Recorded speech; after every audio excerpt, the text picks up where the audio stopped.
ज़ीनिया की नफ़रत अब फ़ाहद के लिए इस हद तक बढ़ गई है कि वो इसकी जान लेने की कोशिश भी करने वाली है। लेकिन जैसे ही फ़ाहद को इस बात का पता चलेगा कि ज़ीनिया ने इसकी गाड़ी के टायर के नट खोल दिए हैं, तो वो बुरी तरह परेशान हो जाएगा। ज़ीनिया पहले ही फ़ाहद की वजह से बहुत ज़्यादा परेशान और दुखी है। जब से रेस्टोरेंट में फ़ाहद ने गुस्से में इसका बाजू पकड़ा था, ज़ीनिया इस वाक़ये को भूल ही नहीं पा रही। वो बार-बार रोती और अपनी बहन से भी यही शिकायत करती है कि सब ने सिर्फ़ अपने बारे में सोचा।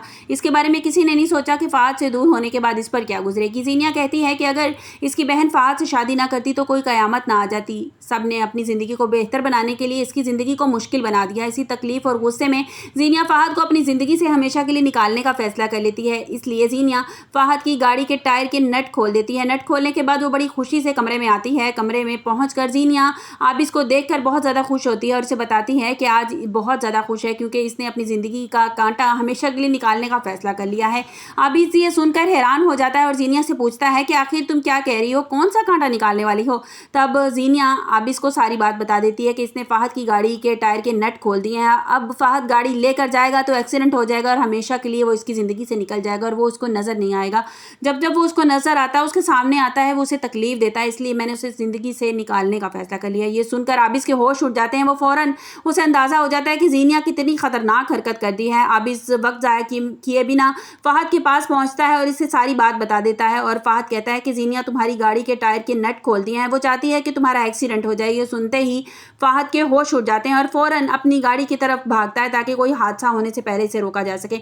इसके बाद फ़ाहद ज़ीनिया से मिलता है और इसे पूछता है कि तुम इतनी दूर कैसे चली गई कि मेरी जान लेने की तुमने कोशिश की, तुम मेरी जान की दुश्मन बन गई हो, तुम चाहती हो कि मैं तुम्हें नज़र ही ना आऊँ और इस दुनिया से चला जाऊँ। ये मोहब्बत कब तुम्हारी नफ़रत में तब्दील हो गई ज़ीनिया, मुझे तो कभी पता ही नहीं चला। फ़ाहद इसे समझाने की कोशिश करता है कि मैंने जिस तरह से अपने भाई की बेटी की खातिर ये कुर्बानी दी है ना, तुम्हें भी अपनी बहन की बेटी की खातिर ये कुर्बानी देनी होगी। लेकिन ज़ीनिया अब किसी भी तकलीफ़ से बाहर आने के लिए तैयार नहीं है। वो फ़ाहद से रेस्टोरेंट में उसने बाजू पकड़ा था, जिस तरह वो सारी बातें उसे याद दिलाती है और कहती है कि मैं भूल नहीं पा रही हूँ फ़ाहद, वो सब कुछ मैं भूल नहीं पा रही। जब जब तुम मेरी आंखों के सामने आते हो ना, सारा मंजर मेरे सामने आ जाता है, तुम्हारी एक एक बात, तुम्हारी एक एक चीज़ मुझे तंग करने लगती है। मैं चाह कर भी मैं आबिस के नज़दीक नहीं हो पा रही। तुम्हें लगता है कि मुझे आबिस से मोहब्बत हो गई है, मैं सिर्फ दिखावा करती हूँ, मैं तुमसे मोहब्बत करती हूँ और तुम्हें भूल नहीं पा रही। इसलिए मैं चाहती हूँ तुम मेरी ज़िंदगी से, मेरी दुनिया से हमेशा के लिए दूर चले जाओ। जिस पर फ़ाहद उसे समझाने की बड़ी कोशिश करता है कि ज़ीनिया समझने की कोशिश करो, मैंने सिर्फ अपने भाई की बेटी के लिए ये कुर्बानी दी है, क्या तुम अपनी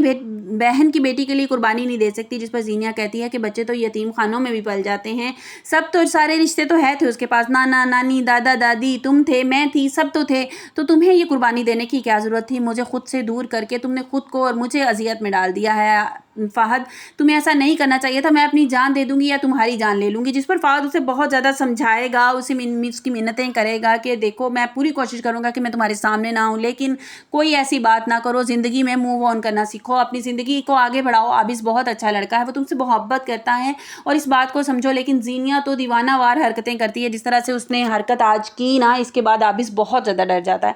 और उसके बाद वो जब फ़ाहद घर पहुँचता है, आइला बहुत ज़्यादा परेशान होती है और कहती है कि क्या बात है फ़ाहद, तुम कुछ परेशान दिखाई दे रहे हो। लेकिन फ़ाहद अपने दिल की कोई भी बात आइला से अभी नहीं करता खुल के। एक दफ़ा उसने रोते हुए भी देख लिया था, जब रेस्टोरेंट में उसने बाजू पकड़ी थी ज़ीनिया की, तब भी वो घर आके रो रहा था और कह रहा था मेरे सर में बहुत ज़्यादा दर्द हो रहा है, मुझे एक पेन किलर ला दो, साथ एक चाय का कप ला दो। लेकिन उसने अपने दिल की बात उसे नहीं बताई थी कि आज मुझे ज़ीनिया से मेरा टकराव हुआ था, जिसकी वजह से मेरा दिल बहुत ज़्यादा दुखी है और मैं रो रहा हूँ। लेकिन आहिस्ता आहिस्ता दिखाया जाएगा कि ये जो बाउंड्री है उनकी जो है वो ख़त्म होना शुरू हो जाएगी, दोनों एक दूसरे के नज़दीक होना शुरू हो जाएंगे और आहिस्ता आहिस्ता ज़ीनिया का भी पागलपन किसी हद तक कम होना शुरू हो जाएगा, जब उसे पता चल जाएगा कि पानी सर से ऊपर गुजर चुका है, अब फ़ाहद कभी मेरा नहीं। ज़ीनिया और फ़ाहद में भी कि मोहब्बत पैदा होना शुरू हो जाए। लेकिन उससे पहले हमें ये देखने को मिलेगा कि आइला और फ़ाहद के बीच में मोहब्बत पैदा होना शुरू हो जाएगी। जिस तरह आइला उसका फ़ाहद का ध्यान रखेगी, उसकी केयर करेगी और उसके बाद जो है हफ्सा भी अपनी माँ से यही बात करेगी कि मामा बहुत अच्छा हुआ, ज़िंदगी में कुछ फ़ैसले ऐसे हो जाते हैं जो